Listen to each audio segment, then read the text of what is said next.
Welcome. You know the score. It is time for Four Nations once again. This time, the upper bracket finals. Winner of this goes to the grand finals. Welcome, ladies and gentlemen, everyone else. It is time for today's show. I'm J-Ro. I'll be your host, and I'm joined by Rev and Temporal. Two big names in the scenes to take us through two big teams that we have got playing today. They've looked insane, and I'm sure they're going to put on a show today. But how are you guys feeling? I'm feeling ecstatic. Yeah, I've been missing from here for a while once again, but now I got to see the big dogs fight it off. Last time we saw the snakes take over the plane, but I mean, I don't know. I've heard that there were some PR training, some other, I don't know, animal handlings. So maybe we're gonna see a different series this time around. Maybe. Yeah, I think it's quite likely Venom Crest are going to be in the sort of favored position tonight, and 200 Bandits have got a real uphill battle. They started it with Broad and Friends. If they want to lock in their spot at Grand Finals tonight, that's the tip for the mountain. It is beating Venom Crest on a stage in which they've not lost a match yet. Yeah, they look really good, right? 9-0 in the regular, coming in 2-0 against Belfast Storm to get themselves here. Like, they look very, very strong. They are a beast, but can 200 Bandits overcome and take them down to send themselves to the grand final, which I'm going to hand the mic over to Mr. Temporal over here, because it might be something you guys at home didn't expect. So, you all watching now live on the show are getting this first. And you know what? Just so I don't do a gaffe, I'm gonna go look at the thing myself as well. Because that would just be so typical. For the first time in UKL and in Four Nations history, we are going on the road. If any of you went to the NLC finals in Nottingham, I hope you had a fantastic time. I know I did. We are going to Manchester. Join us at Pixel Bar Manchester on Saturday, the 22nd of March, 2 p.m. for our live grand finals with a studio audience. If you join us there, the show will be in and around you, and it will be an esports experience like history is told and like no other so far. We're so excited to see you. That's 2 p.m. Saturday, the 22nd of March at Pixel Bar Manchester. And make sure you're there. If you're watching at home and you're like, hey, I'm in the UK, yeah, get yourself to Manchester. We'll see you there. Hopefully, we'll have a load of the crew. Obviously, people will be working and stuff, but it's going to be an event you do not want to miss if you are part of the UKL family. So, with that being said, the teams have got to book their tickets there, though. They need to make their place known. This is the matchup today. Let's get into it, right? Last note. I'm going to cut you off, Jay. Tickets are free. Just come see us. Come say hi. Just get in there. Plane tickets. Come on, you're not scrubbing salt on my wounds. The plane ticket is probably cheaper than some of the train tickets. So, you know, like, you actually might be okay. You might be in the good situation, Rev. You know, maybe it's your time to come to the UK for a little bit more visitation. But let's get into this one, right? Free tickets, 22nd Saturday. See you at Manchester. On to this day's show. So, two teams, Venom Crest, 200 Bandits. They're trying to make their ticket to the finals. Only one will succeed. The other will go down to the lower bracket. That is the stakes for you today. Let's get into team number one. Let's bring up Venom Crest, the team that is definitely the favorite in this moment in time. And Temporal, I want you to talk to me a little bit about this team, right? Because I feel like they have just looked so flawless throughout the whole season. It's been so good for Venom Crest. I think we had sort of an impression they do very well, and it was really only our sort of confidence in teams like Broad and Friends that have been together for so long that was like, maybe Venom Crest aren't going to do it. They have done it. It's been super confident, super easy in the way the games have gone. It has only been one close match versus Broad and Friends from memory that really stressed them and started to show some fracture lines. Otherwise, I think Venom Crest have done very, very well this season. Yeah, I think getting pushed pretty hard in the early game is the only time where they've kind of had a little bit of stagger, but it just feels like they have it all together, right? And I want to roll a VT quickly about Venom Crest and Rev. I'm going to get you to talk about this because it's basically them pushing an advantage, a little skirmish that they then lead into a further skirmish in between the two towers in bot lane, right? And they're just able to make these plays happen. The second they smell that little bit of blood in the water, they just go feral and they're just able to make these plays go for them. They get such big gold leads off of absolutely nothing. And I feel like Venom Crest, once they get that gold lead, they never let it go. Yeah, I mean, I think that's the biggest difference between Venom Crest and the rest of the teams in the league. They are still very good players, don't mind me, but I think that they are the team that knows the best macro right now. That's why if they don't get trolling, maybe that's where they struggle. But if they do get trolling, they know exactly where they need to be, how they need to rotate, and how far can they push the enemy team. Very seldom do we see them overstay their welcome or over push and give the enemy team some chance to come back. Of course, there are happy times, but on Yeah. the most serious side, they are one of the most organized team in the UKL. I think that's why they still haven't seen any defeat so far. Yeah, and to Brawl, I kind of want to know, how do you beat this team? Because we've seen teams get big kill leads. We've seen teams take the objectives early, but it always feels like Venom Crest are always in the picture. They never seem to be out of a game. It's been so hard to keep 2 out of 3 of the bot lane, of Rhythm and Seneca, of Air, and of Bust down. I think we can contribute that to Phrase being excellent around the map, being where he needs to be. Even if they are trading objectives, they're never far off the beat. They can, as we mentioned, sometimes slump a little in that early game, get a little relaxed. But generally, when the spike comes, when they need to be there, they have been able to play around the elements of the team that have been kept enriched in gold and experience and are most pivotal in draft, and then play it forward. Well, it's the team that is undefeated versus the team that is undefeated on Thursdays. We are not on Thursday, just in case you haven't looked at your calendar. It is 200 Bandits, right? One of my favorite teams to watch. They are just a great fun to watch. And like I said, they are undefeated on Thursdays. Can they move that to a Monday? We will see today, Rev. But what I want to ask you about this team, right, Rev, is who is your moment? Because obviously everyone talks about Lunkerford, but I feel like as a team, they've come together so well. Yeah, I mean, this split, I've become a huge top lane aficionado because on what I was talking about Bust and Bust this and Bust that, but I think that for me, Loopy has been the one to actually bring it up a notch. His Urgot games are actually very nice to watch. Not a lot of people do want to bring the Urgot because it's a little bit of an iffy champion. You need to have sync to 100, 200 games into it to kind of understand the spikes, how exactly the kneecaps work and what are the cooldowns, how to rotate your W, and so on and so forth. And I feel like he is the big X factor when maybe JB struggles a little bit with the champion pool or looking for doesn't find his Suave in a game. I think he is the one that we need to look forward to find the play and carry the game, even with an Ornn. Yeah, I think Loopy has been really, really strong. It is actually one of my big matchups today, right? I think the Bust might just have the edge, not because of actual play, but just champion pool, to be honest, in pool. Like, I feel like the Gwens, the Camille's, you know, like they also like to play the Olaf, right? All of these things are very, very good against things like the Ornn, against things like the Urgot, right? And I do feel like there's a world where, you know, Loopy could suffer. Also, when we saw them last time taking on Broad, they got put onto Poppy, and it wasn't super strong. So I do have a little bit of fear for the top lane for 200 Bandits, but also we've seen the opposite, where so much attention's been put towards Loopy. He's just weathered the storm and being useful for the team. He's done fantastically well. Bust his opponent, already a champion of the Four Nations. So there's that sort of guarantee there of, you know, in stressful situations, he can do it. And Loopy proved it. While the Poppy, you know, didn't do everything it could have, it did really, really well. And it weathered the storm, and it was necessary. Both of these top laners sort of enter that phase that we see mostly with Eastern tops, where they can play the Olaf, they can play sort of the Gwen and the Urgot and the other slightly more niche things. The degree of flexibility in who's getting R5 here and how much you can just jam not a tank top or not an enabler for the rest of the composition you've drafted in R5 is going to make a difference. The only sort of champion I wanted to mention is the Camille, and to Venom Crest's strength, what they've done to evade this in the past is pick Camille into a lane she's going to do fine in, and then just use her as a Malphite later on. We're looking for that kind of creative edge on a pick to really make the difference in game one.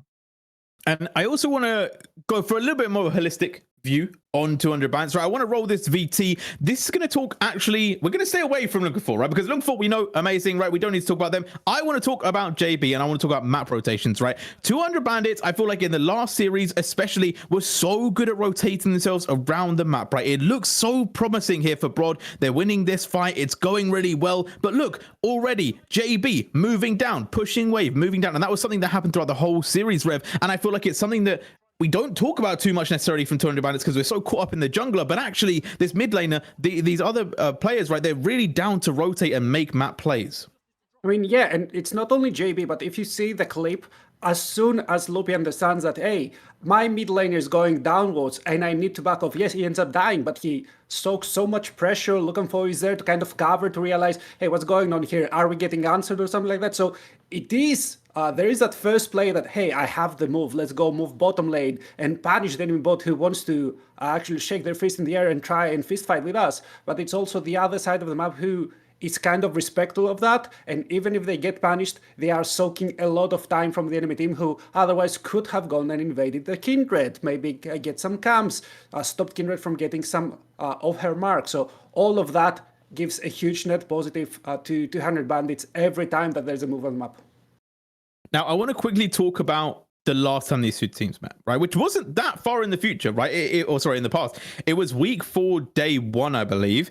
So only 3 game days ago. And I feel like this game was a lot closer than maybe people gave credit for, right? I feel like it started off very slow, very controlled from both teams. However, Venomcrest did their classic Venomcrest thing of picking up small advantages. Then they were able to open up the map with split pushing and taking away what I think is 200 Bandits' biggest thing, which is the skirmishing, right? Their team fight. That's where they really thrive. But the 1-3-1 came out from Venomcrest, and there wasn't really a lot the 200 could do about that temporal. It was sort of a defeat by composition. I think there was a way that 200 Bandits could have tried to play it a bit faster and looser, but that opens up its own risks. And when your enemy mid is known for moving around, one small numbers disadvantage, and that can set you behind even further. If we are going to see 200 Bandits try and play scrappier today, maybe they'll be starting on red side. I haven't had a look. I don't know if I've got that side selection yet. But trying to make sure that you can always command the side lane, never going to be a bad thing, especially when your mid is on the picks that take teleport like your Syndras. It's going to be a close one, right? That's what I'm going to say. I think it's going to be a close one.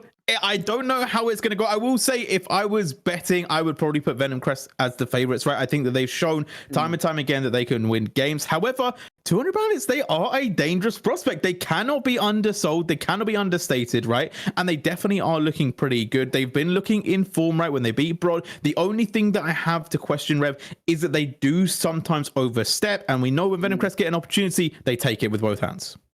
Yeah, and I think there are two very nice answers to that. The first is what I feel like Rory was saying the other time, that just don't do anything in the early game. Okay, don't give Venomcrest the opportunity to get the leads, to get into that very, very comfortable position that, hey, we're slightly ahead and we know how to push that edge to the maximum. So that's the first one. And the second is you out skirmish almost everyone. So get some tools to force the skirmish. Don't have something that waits for the enemy team to actually commit a mistake. Don't give the freedom of Venomcrest to choose what they want to do.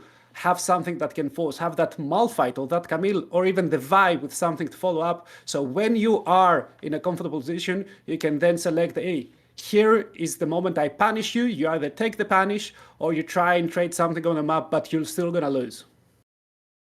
It is indeed. And talking about punishing, talking about taking things on the map, the junglers, I feel like these are probably potentially 2 of our best junglers, if not our 2 best junglers in the league, right? They are both playing phenomenally. Looking for maybe a little bit more carry style. Phrase, really good early game. Really good at setting up the team, right? Gets those carries online. And Temporal, I feel like it is so hard to pick how this one is going to go because of how proactive these 2 junglers are. Yeah, it's also like slightly on the champions. Like if you do have those 2 champions sort of rushing towards the lane that's going to be the most explosive or trying to cover it, phrase more on the Vise and the Maokais that will be committing, will be going in. We do have a Xin Zhao game as well. If that's not enough, rushing forwards into the fight, I don't know what is. Whereas 200 Bandits, more Viego players, more of that individual carry style. So there will be the dynamic of junglers have to not just throw themselves on the fire, else the other team will be able to set up nicely or take that kill for themselves. When you have that proactivity, we got to see the game plan come together. I think 200 Bandits, sometimes they're on the cross map, sometimes they're trying to accelerate and find that avenue in. And so far, it's not worked against Venom Crest. So we got to be real careful about how that shows up. And 200 Bandits are on red. Hooray! And here we go. Like you said, Venom Crest on blue, 200 Bandits on red. I will say the other thing that I was going to bring up, if we had a little bit more time, is that Venom Crest, they like to pick some weird stuff, right? Air has played some very strange picks. He played Kale, Ambessa, Azir, Yone. Okay, the last two not super crazy, but there is capabilities. And Buster's also played Karma in the top lane. So I feel like there is scope for flex picks. There's scope for things moving around. And as we go through the draft so far, right, we're seeing the Ashe, we're seeing the Urgot taken away. Skarner still around. I mean, talking about weird stuff, let's put this like in side by side with the rest of it, because let's not forget we're the league of my goats with a corky jungle. So I think that's pretty calm. That's pretty mild. That's the mayonnaise of having something to flex, the karma to the top side. So that's still pretty fine though. That having the opportunity to play from the blue side, and even if you don't have the super prio pick, in order for you to just open up some of your cards while still keeping all of your actual cards close to the chest. Okay, I like the Ezreal pick. I think it gives flexibility, right? I feel like Rhythm has a good time on it, right? You can kind of chill out and let other people kind of play the game and give also opportunity for Seneca to move around the map, right? So potentially going to be matching a 200 band. It's bot lane, but Sivir being picked up. I know it's been played a couple of times coming in from Elendil, but, you know, wasn't necessarily on the top of my list. Yeah, it's his least played champion, but one that he has indeed played. I think we might be indexing a bit too hard in Shurima, the Azir blind, not as popular as the days of Chovy, just jamming that every game. With Venom Crest being open with the Ezreal, this does lean into a pretty mean front to back from Venom Crest. Sure, not a huge fan of the Sivir myself. I think, especially with the Azir, you're kind of abandoning all moves, maybe bar the prio. Yes, you can clear some waves, but what are you actually going to do if the enemy team contests you after those waves? Do you have the damage? The answer is not really. And on the other side, Venom Crest are doing what I ask from 200 bandits, is have something to force the engage. So the Vi with the follow up of the Rakan will actually always force you to take a fight, no matter how disadvantageous that may be for you. And comfort as well, right? Rakan, Ezreal, something that Venom Crest have played a lot. They know these champs well. They know what to do with them. Well, JB hasn't played Azir this split. You may know him as JB Dutchloons of ESLOL fame. Very proficient on the pick. On to come through. So 200 Bandits are taking this big grandiose fight, whereas Venom Crest sort of narrowing down, picking someone up, bit of disruption with the Rakan. Venom Crest would have probably liked that Camille to come through at this stage. We're also looking at stuff like the Gwen as the second ban from 200 Bandits. This big team fight piece needs something else to get it online. It needs some sort of access that isn't run and gun with an Ornn ult. It's not quite enough when your Azir can just be shut down. Yeah, now fortunately, I do feel like Lunkerfer has so many picks in the back, right? Like there's options upon options upon options. I am a little bit worried about 200 Bandits exposing both their mid lane and their top lane here. Right now, we get double counter pick for Venom Crest. And yes, you could say, okay, well, you're going to get the trade of the jungle, but we already knew that the Vi is going to be coming up, right? And also the support as well might have to be picked early here. So I am a little bit maybe stressed because it feels like Venom Crest are basically getting counter pick after counter pick after counter pick. Yeah, I feel like Venom Crest are playing red side from the blue side over here, because they did get the prior pick of the support. They can now ban, they ban away the Lolo, maybe Renata, maybe the Nautilus, anything that can will actually stop the Rakan from doing the job. There's a Renata, which also works very well with the Sivir and Enchanter of Swords. So you now have the counter pick in the top lane, your counter pick in the mid lane. You don't really care about your support counter pick because you went for the comfort and you didn't go to win the lane, but you went for the actual skirmishing power. And especially if right now they pick the Maokai for Lunkerfer. Who are you playing towards? I don't think that's a Lunkerfer. I think the only way this 200 Bandits draft gets through is if that Master Yi hover from earlier on comes to pass, because it would absolutely tear through Venom Crest. It might not be Master Yi, it might be the Viego. I think R5 has been kept for Lunkerfer. I mean, even if it's a carry jungler right now, carry junglers usually need access to the river. They need more resources to actually buy their carry items. Jungle is not very friendly to all those champions with higher economy. So, who will actually grant you that access? That's my question. Yeah, and Venom Crest just piling it on, right? They want a bit of dive. They want to go forwards, right? They said Ezreal can look after themselves. Vira, Khan, Cassante, and Silas are all going to be on your backline of the Azir and the Sivir. Surely that's just a hover, right? There's no way. Wait. Carry jungle, that's meta. That's actually that's meta. meta. I know, but like, surely not into this team. I mean, yeah, it's not that bad. it's 3.5 melees. That's fine. You have access. I mean, it still needs very high, quite a big economy. You need at least two, one expensive item, one not so much, in order to get online. But you also need the chaos of solo queue most of the times. And if Venom Crest actually decide that, hey, we don't really need to bring all of that havoc onto Summoner's Rift, and we can just open up the map to a 3-lane state, then Darius kind of becomes a ward. I think the Darius with the Sivir goes well. I hope the Summoner cells are just a prank here. You need to change that one, obviously, longer for you need to go to Smite. But it's a sentiment of, you know, we'll see how it goes. I'm a little bit confused. I don't know how I feel about it at the moment. For me, Venom Crest have won draft. I don't know if you guys feel that as well. Like, I want a quick yes or no from you guys, as we're going to be going into game pretty shortly. I mean, if 200 bandits wanted to do anything, they need the surprise factor. So I guess they have surprised us with that R5 Darius for the jungle.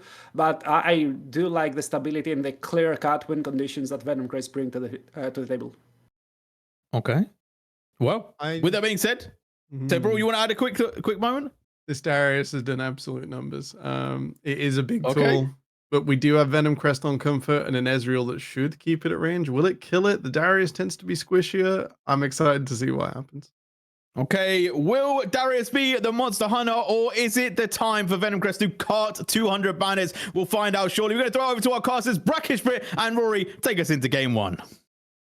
By his own authorization, J-Real, Lunkafar taking the game into his hands. I am indeed Brackish Brit. I am indeed joined by the resplendent Rory to bring you the upper bracket finals. Comfort versus this Darius out of left field, Rory. I saw you were thinking about a Poppy. That's not a Lunkafar pick. That's not a Lunkafar pick. No, this is. He traded the Lilia for spins. He went, I need to spin even more than the Lilia we saw the last time he played. As an Insect Glaive user, I respect it. I'm sorry. Any Monster Hunter references, I'm just going to giggle but not know what you're talking about. I'm very sorry. But any of you in chat who are going on, why is Dex talking about Darius Jungle? Why are they talking about his meta? 55% win rate in high elo. If you're wondering what the build is, it's Yomu's rush into Deadman's. Of course. And basically, they buffed his passive to deal more damage to jungle camps, and they buffed almost every move speed item over the last year. So he's kind of a menace right now. But yeah, the Des provided an excellent point where he's a bit of a solo queue chaos champ. That's kind of the space that Lunkafar inhabits in the Four Nations, though. Yeah. He is, as the desk said, in competition with Phrase to be the best jungler in the league. And we can see 200 bandits. They are indexing so heavily into him. When's the last time you saw a jungler get an R5? Very rarely, but the amount of Darius R5s I see kind of makes up for it in the balance of everything. Yeah, no kidding. Anyway, we don't need to speculate that much longer. We don't need to infer anything because we are on to the Rift, the matchup that might well be our grand final. 200 bandits, they've already taken down Broad and Friends once. Even if they lose here, it is likely that they will face them again. Venom Crest, of course, they want to put this series to bed quickly. They have dominated their way through the regular season. They have dominated their way through playoffs thus far. The onus is all on 200 bandits to make it happen.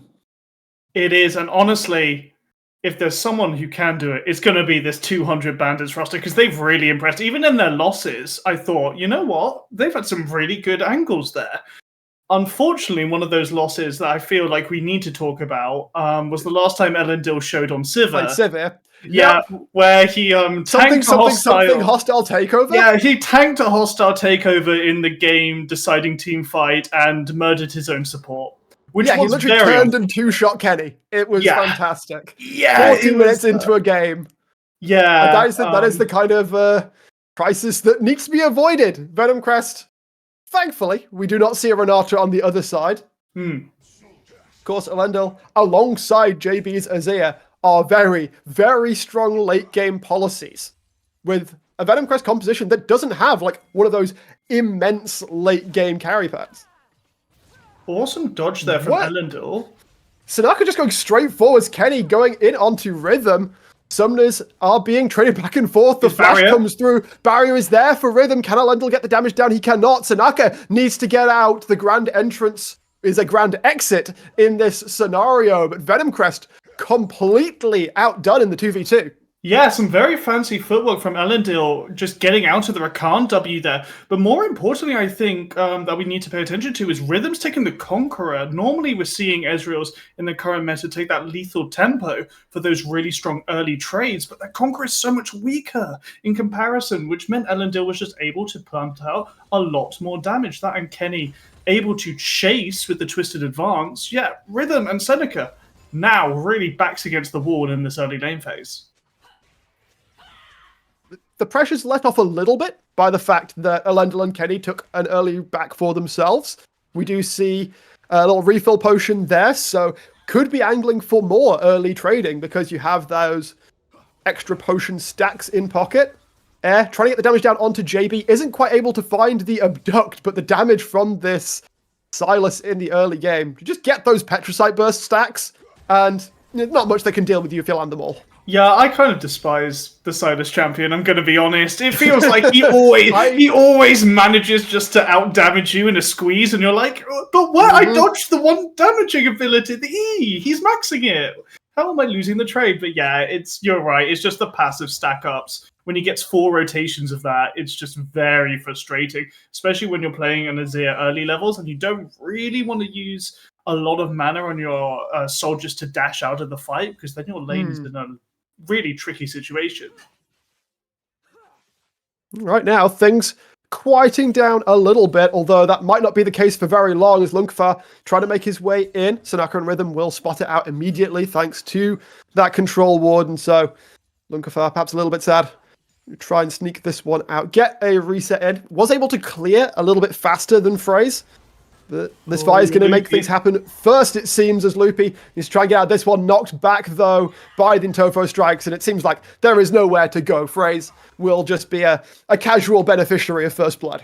Yeah, I like that Loopy didn't burn Flash, to be honest. He knew Phrase was following that. No matter where he went, he knew he was dead to rights. Is forced to TP away because the wave is pushing into Bust. Really rough situation here. Kenny? Just going straight into trading onto the support. I mean, JB is taking a reset here, and that is not a tanky Malphite at this early stage of the game. Now looking to get that reset off, knows that JB, and sees that JB will be TPing back in, so that should be reciprocated. Early Dark Seal pickup, so wanting to make things happen in the early stages, and Venom Crest, they're already making moves to that effect. And it's really awkward because Kenny's now taken 2 bases. I'd argue the first base was pretty unnecessary as a whole, if you look at it holistically, because Elendil was only able to buy, and that was just refillable. Now chunked to half again by Air, forced to base. And if you look at the CS numbers, Elendil, yeah, the wave's around him, but he's realistically only up about 3 CS, which you're not expecting against an Ezreal who had to blow Flash and Barrier so early in the game. Yeah, they didn't really get an opportunity to punish that properly. JB forced to Flash by a nice little move from Sanaka. However, it does look like 200 Bandits are the ones in the better position to start up the Dragon. Lunkfar is going to do just that. Phrase is nearby, doesn't currently have a smite stack available, but by the looks of it, will have one ready in time if they want to contest for this. the way it's looking right now, though, they want to leave Rhythm underneath the turret. Elendil being able to move up here. Air is 6. Air is already moving forwards, and he's at level 6. He can just steal a Nature's Grasp and come in from the far side. Ignite down onto Lunkafar. Needs to flash out and away from this one. Kenny also forced to flash. Venom Crest walk in. Thanks for the leash, bozos. And that will be the first dragon secured. So I can understand the thought process from 200 Bandits, because you're saying it's fine. Elendil is pushing the wave because he's Sivir and he outpushes Ezreal. That's fine. Kenny's in the area, so let's start the dragon. Unfortunately, JB took such a bad trade on mid, and then Seneca came in just to drop a bit of extra damage on top. Then now you're fighting a 3v4, and the Sylas has ult. In what world are you ever getting the dragon there? Honestly, I think they're really lucky not to have died, give 2 deaths away. And now, Fraze has a level 6. JB does have the ability to leave mid lane right now, but look at Air, look at Sanaka. They can cover Fraze so easily, and Lunkafar seems to have already made the call that he does not want to contest this first set of grubs. So 2 very early stacks for Venom Crest on those jungle objectives. Indeed, and that is going to count towards feats of strength as well. Venom Crest now got 2 whole objectives, only needing to claim 1 more dragon or 1 more grub until they get that feat of strength stack. Kenny here just trying to catch the wave. He's going to soak up some of this XP, but yeah, Rhythm is getting a full plate off of this. Yeah, Elendil, by the time he gets in, it's not like Kenny can do anything. He's already down to a quarter HP. On top of that, Elendil, sure, you've got BF's sword, but Rhythm is chilling with a cull that's already got about 30 stacks knocked off of it. So the longer this goes, the better it is for them. Elendil, however, has hit the level 6. There's the 6-4 Rhythm, but it doesn't give any extra movement. Kenny trying to get that damage down. Sanaka forces the flash out from Elendil. There is the stack there for Elendil on the lethal tempo, but not able to get the auto attacks down. Rhythm is able to survive. Lunkafar, however, is here. Can the bouncing of the ricochet stop the back? It cannot. Lunkafar does not seem particularly inclined to make a dive happen here, especially since Air is on the move. And we were talking about JB being the active mid laner. Yeah, but unfortunately, JB's really been put behind. Just stuck under turret. Yeah, it's not just... Oh, Bust actually going in. I'll finish my point in a second. Loopy has to flash here. Tower hit will come through, but Bust's not caring about that at this point in the game. TP not back up yet either. And yeah, Air's been destroying JB in lane, which, you are expecting with the Sylas counter pick. He does have that dive in that Azir hates so much. Mm-hmm. But just the presence of Seneca in this mid lane is outweighing the time Kenny has spent around here. I think the more important thing that we've seen from 200 Bandits is Fraze hasn't spent a large amount of time on any one side of the map, which means Lunkafar hasn't been able to do what he loves doing, which is invading and stealing away camps. And now that he's on this Darius 0-0-0, the only flash he's used this game is to be getting out of that dragon pit. It's quite an unimpressive game, and I think that does come down to the scarcity of plays available to him. See the bot lane trying to make plays happen. The damage onto Rhythm is good, but again, you're not really threatening anything. Fraze is there shadowing. Lunkafar has already taken the reset. And so, Kenny and Elendil need to be a little bit careful. I don't know if they know Fraze is here right now, but if they step up too far, then that button can be pushed. We see Fraze looking forwards, spotted out now. 200 Bandits bot lane. They smelled something was up. They're able to get out unscathed. It was a nice cover there from Fraze, just in case Lunkafar made a play. One thing I do want to bring attention to, because I don't know if it's a spectator bug or not, I think Bust messed up his build path. I think he was meant to get Giant's Belt to go into that Jack show. So I think he's going to be a bit behind here, as we're actually seeing Venom Crest with a flag. They're having to commit. They're having to commit onto Rhythm here just to try and get something out of this play. Kenny will die to the turret. Elendil, you're not getting out. There is the ultimate across. Cease and desist is indeed the case. 2 more kills. Feat of Warfare has been secured. A dragon coming up in 30 seconds as well. I really don't know if Lunkafar is going to be in a position to do that. The stolen Emperor's Divide putting the damage in. JB just about able to dodge out. In comes Sanaka with the knock up. Grand entrance in air will be more than happy to secure that one. All the while, Bust gets a solo kill in the top lane.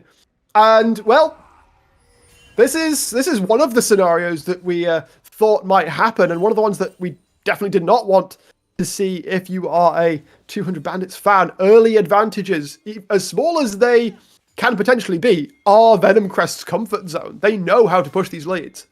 I wouldn't even say this is a minor lead. I think this is huge. No, that's entirely fair. 3k. Yeah, and now we're seeing Venom Crest also pick up that full 6 grubs. So they're going to have so much damage on towers and lanes they're already winning. Yes, 200 Bandits has a lot of ways to cancel out a wave pushing into tower, but you know, you might argue that the 6 grubs makes the difference in the champions in reference to wave clear, right? When you're spawning all those extra mites and when you're doing all that extra Q damage, it doesn't really matter if Azir can push waves fast because you're still getting ticks over time. And I'm not loving really I'll tell you what any of 200 Bandits have done in this early game. They've seemed to be a bit behind on every play. They might just be settling into the series a little bit. Of course, they do have one little chance to fumble it, which is this game right here. Best of 3, though. They cannot fumble the bag a second time around. I'm quite amused by the fact that Venom Crest don't have any of the upgraded boots yet, because they just haven't gotten around to purchasing tier 2s. They picked up the feats of strength so quickly. They don't have the boots ready for it. But they are sitting very pretty. Nearly 3,000 gold in the advantage phrase.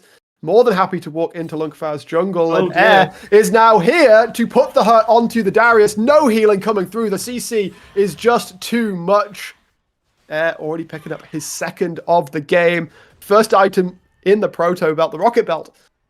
And, well, an already mobile champion. This is going to be spooky.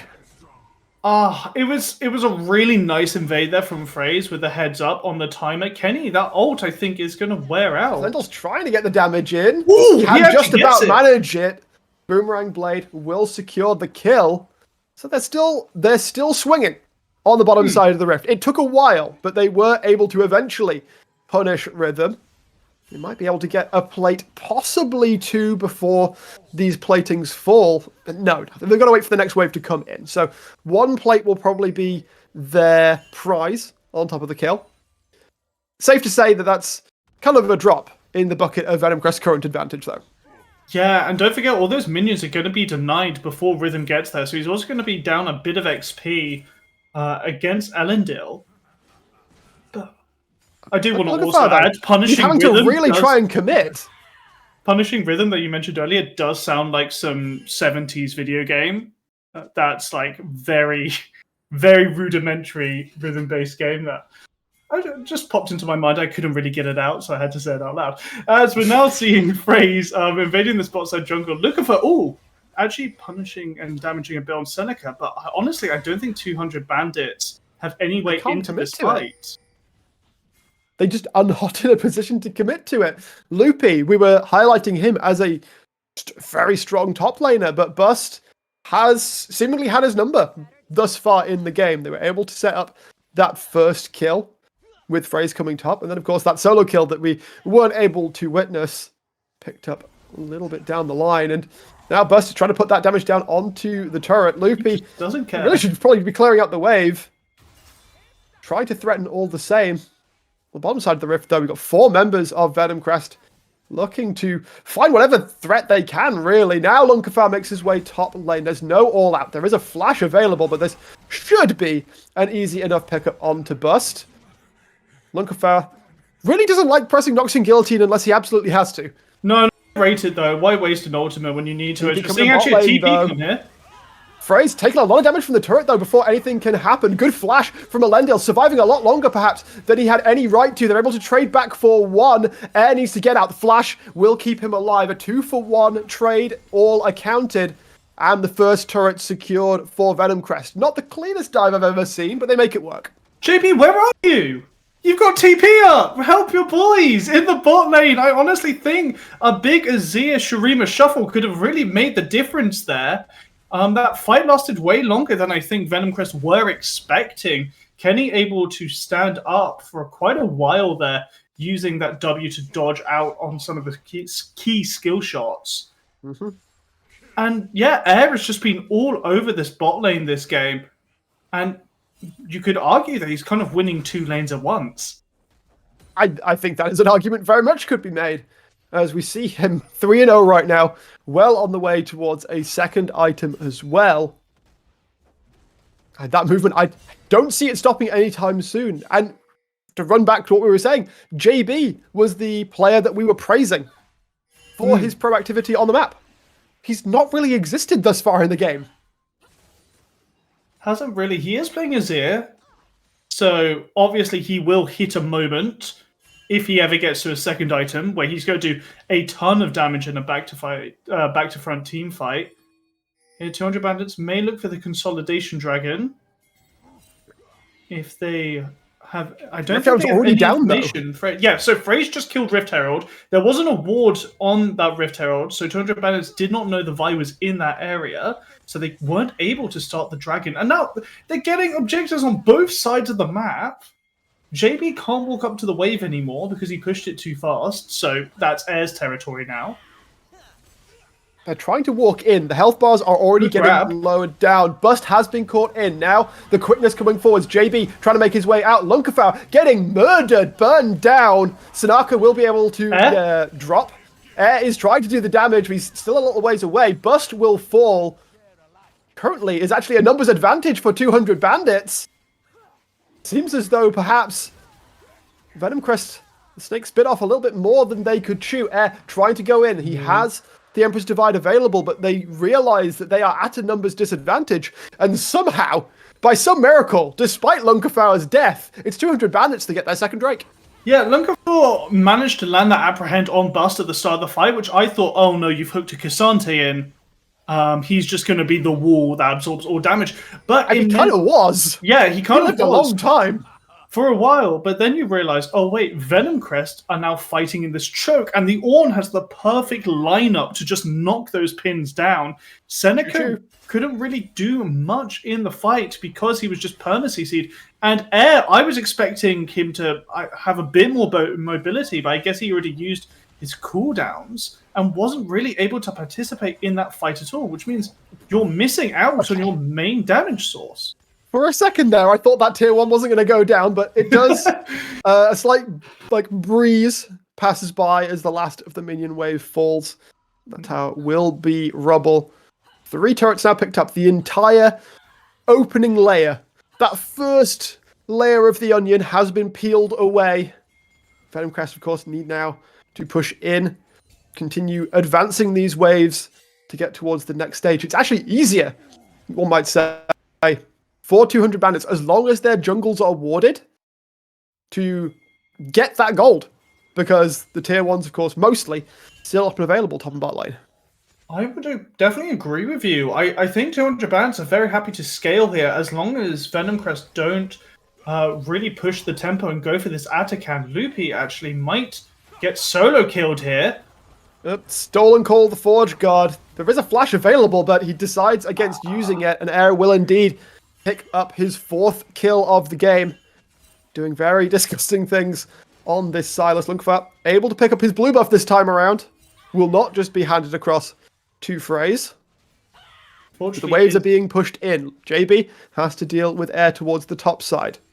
Bot lane has been put into mid. But again, Venomcrest, they're just kind of probing. They're looking for those points of weakness that they can punish. And of course, 20 minutes just hits Fraze straight up starting the Atakan. And yeah, this was what I was afraid of. If 200 bandits... How can you walk in?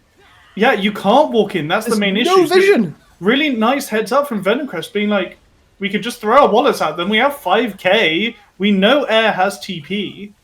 So who really cares if we get collapsed on, because our Silas just has a flank, has all those minions to TP on. 200 bandits might look for a fight. See them walking in. Call the Forge Guard coming through. The damage dropping down onto Sanaka. The Rakan will be the price that is paid. However, Kenny is actually able to find his way towards the backline. Lunkafar still wants to get that damage down. Knocks in Loopy stuck! It's not up. Loopy is stuck. Takes a lot of damage from the turret, but will be able to just about squeeze his way out. So that was a bit scary right now. I thought Loopy was about to kill himself on his own pillar.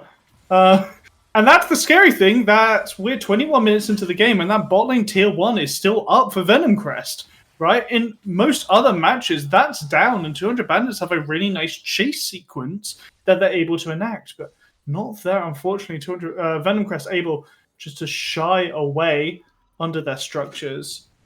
I'm quite surprised Air never pulled the trigger there, actually. I think he could have really just flipped that fight. But decide to just not let JB push waves and get standing gold in the form of that top tier 1. Yeah, had to leave quite promptly when he realized Air was making his way towards the top lane. He is going back in that direction, spots Sanaka out alongside Air, trying to push this one in. But at this point in the game, outside of hard engaging on the Azir, you're going to kind of struggle to push waves against this champion. Oh, yeah. And luckily, you have a ton of hard engage because you've got a Vi and a Rakan going over the top, which is lovely. So as long to as his you credit, find, as long JB is positioning himself such that that despite all of that lockdown CC, you do have to actually properly commit if you want to get onto him at all. Yeah, absolutely. And then if they're grouped up, Elendil also has the On the Hunt ready to pop, which will give JB a ton of move speed if his flash isn't enough. We're seeing teams converge in the mid lane now, trying to get priority. That Sivir will help a lot with that wave management, as we're seeing the 4th drag of the game spawning in about 10 seconds. Kenny's actually found the damage onto Phrase here. The lockup coming through, trying to get out. Kenny tries to get away. Phrase turns it back around. Will get taken down throughout him. A stolen call, the Forge God, though. Air is just too much. And in fact, just Air is left in the wake of 200 Bandits. It is a quadra kill for the Silas. We talked about that fight. Yeah, Air didn't commit. He realized he didn't necessarily need to. He waits for his moment, picks up 4 more, a solid ace. Soul point denied, towers falling, Venom Crest still in clear control. And 200 Bandits are just looking like Mark Wahlberg in The Happening, because the Air is lethal here, as he's just taking them all apart. That stolen all-out did so much work. Credit where credit's due. Seneca went crazy in that fight. He managed to get a 4-man charm. It did help that they all grouped up, but they were looking for a pick. And he can get out now, though. He does a lot of damage. Yeah, he's that's a big shutdown. Heavily. He's got onto Elendil. He 1K. gets the kill. I get the 200 Bandits wanted to give it across, but this guy is so lethal. You can't just stand and let him fight. But, hear me out. 1K to the Sivir. It's pretty tasty. It is, but surely Elendil could have survived that. Yeah, if he used Barrier or Flash or any of his key summoners. But, Baron's spawning soon, so that's fine. I understand wanting to keep those up. I feel like one more auto out of JB or Kenny would have been the difference between Elendil surviving and not. But have you ever been an ADC player and someone, your support just bonks? Hundreds of times. The bonks the 1K shutdown. Oh, never mind. JB's been collapsed. He has been collapsed on. A lot of damage coming through, able to dodge away, or rather, not get hit in general by the True Shot Barrage. They are able to get away in time before Lunkfar and Loopy come on in to protect their mid laner. JB just as yet this recall off. Sanaka stepping right up, though. He does not want to allow that to happen. In fact, we've got all 5 members of 200 Bandits now here. They're going to try and find the angle onto Phrase. He tries to get away, but he is locked up and taken down. Loopy will pick that one up. Lunkfar now looking to chase down towards Bust. Air is coming. Looking to step back forwards, actually, as he goes all out onto the Darius. Sanaka is there with the damage also. The healing is there. Can Lunkfar do enough? Doesn't seem like that's going to be the case as Air comes in also. Kenny trying to step away, able to dodge away the Abduct stun. Elendil now coming in, trying to put some damage down. Sanaka goes low, but a stolen call of the Forge God again might just be it for 200 Bandits. Air not quite able to find JB. Kenny limping away underneath his tower. Elendil trying to clear it out, but cannot get close enough to the wave. Another one falls. Venom Crest step back. Phrase is dead, but only for 2 more seconds. If they want, they can start up the Baron. They know Lunkerfar is also dead. You try and finish this out. There's so much mobility for this Venom Crest composition. I get why you were suggesting the Poppy in this draft, but now... I'm confused. I'm confused about a lot here. Like, why is Venom Crest walking? Why is Phrase walking up in that situation when Air is so far away? When your Ezreal was pushing mid lane, right? That was just really poor positioning, and you deservedly died for it. But then 200 Bandits go for this absurd overchase. It's only 2 of them win, which is your Darius jungle, who's pretty significantly behind in terms of damage, and your Maokai support, who only has a Knight's Vow. It made no sense to me. 200 Bandits felt like they got a kill, and then they immediately saw blood, and not all of them, but so many of them died for it. Yeah. And now, 10,000 gold in the lead. Baron buff in pocket. 90 seconds until another dragon comes up. But it would only be soul for either team. Venom Crest, they're not really got any need to care about it at this point.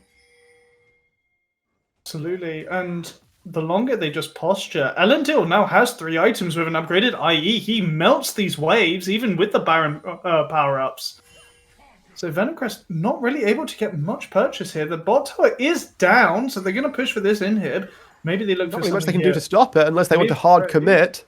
Air isn't there right now, but of course he is mobile enough that he could get in very, very easily. JB is being left to clear out the wave for now. Venom Crest, happy with what they have acquired, pings towards the top side as well. They're just pushing in these waves, making sure that 200 Bandits are where they want them to be while they push elsewhere. You see, Air unaffected, Bust off towards the side, making sure that this bottom lane is constantly shoving in to 200 Bandit space, making it a real challenge to start and engage, even with the numbers advantage. Loopy is only level 14, which means he cannot go to a side lane to contest either Bust or Air right now. Oh, 17, 18. Yeah, Air can just walk in and take that inhibitor for free. Kenny almost gets fully chunked. Seneca goes in. Does try to go in, not quite able to do much right now. The root's coming through. Bust taking a good chunk of damage. The inhibitor is dropping. Kenny trying to last, manages to interrupt Air's engage onto JB. It's not going to matter all that much though. Kills coming through. Lunkerfar trying to get the damage down, but Air is just too much with Rhythm behind, with Sanaka behind. They will take it down. A TP out of base from Bust will ensure that this game ends in short order. The snakes bite once again, and Venom Crest are 1 game from Manchester. And that is a fast-acting poison if I've ever seen it. What, 28-50 on a game, and how often do you see that these days? I feel like with a later Baron and Atakan being in the game, you rarely see sub 30 minutes outside of Stomps, and frankly, that was pretty stompy. There were some moments. There were. I think 200 Bandits, they can go back to their locker room with some good points under their belt. But the question does become, like, the Venom Crest, that Venom has not lost any of its lethality. It is a matter of time, it feels like. If you give them anything, they are just going to take you down eventually. They don't need to necessarily kill you immediately. They can go to, the other parts of the reptilian family. They can do a Komodo dragon. They can wait for you to be weakened, to be ruined, and come on in, finish you off. Speaking of finishing off, at least, we'll round up what happened in that game and get ready for what could be 200 Bandits' last shot at the grand finals. I tell a complete lie, of course, because there is a lot of bracket finals. Yeah. We're going to throw it to a break. This is just a great thing. Like, Brackish, stop being so complicated with things. We're going to throw it to a break. Then Jay in the desk will run that one down for you and get us ready for game 2.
Welcome back, and Venom Crest are remaining undefeated once again. Like, you know, I had a lot of questions from draft, right? I feel like draft itself, not necessarily the compositions, but the order at which we got the picks in was the big thing I was questioning. Rev, especially, I feel like you picked up on that a lot with the sentiment of it just felt like Venom Crest basically got to get everything they wanted in a way that they would have wanted it, and the red side wasn't really used efficiently.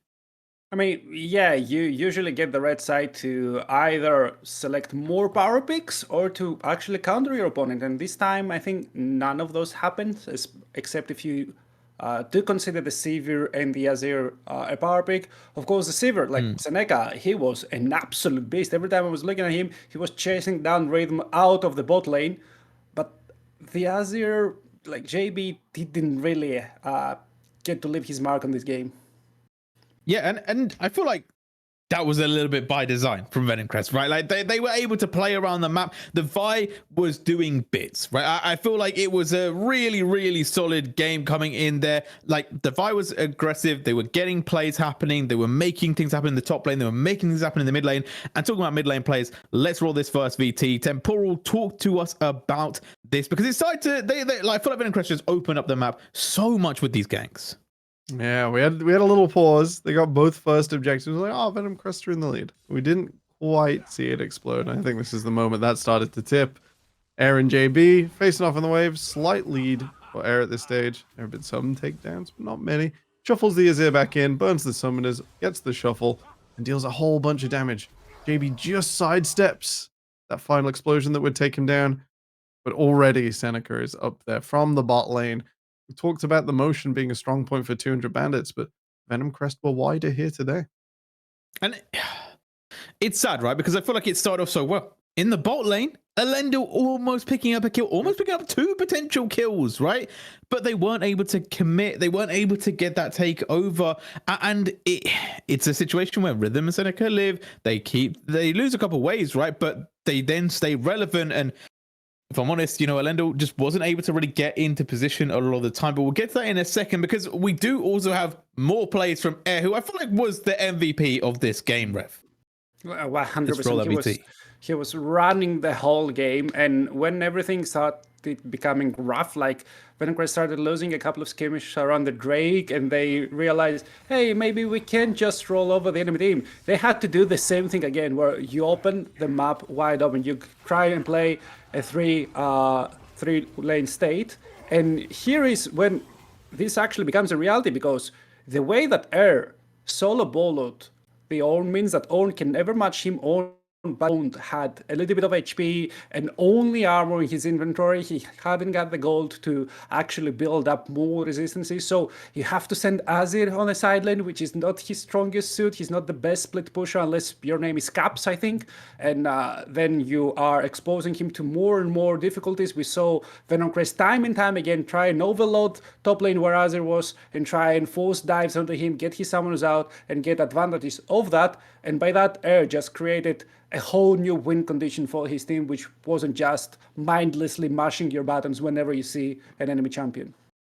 And we've seen this before, right? Like we talked about it in the pre, about this 1-3-1, about this split push tactic from Venomcrest that was utilized to beat 200 bandits, right? They did it when they last met in the regular season. They've now done it in game 1. Temporal, it feels like this has been the strategy from Venomcrest against 200 bandits especially. And it does make me wonder about the draft specifically, right? About giving power to your laners, right? It was talked about earlier on in the draft where they weren't going to get that early game. They were going to have to play for the late game. We talked about Kindred not being a good pick here because it wouldn't have that pressure to go get marks because the laners can't back it up. And I feel like Venomcrest, they saw that opportunity. They took the opportunity where they were like, we're going to get really strong at the start. No one will be able to contest us. We're going to split open the map. And there isn't really a lot 200 bandits can do.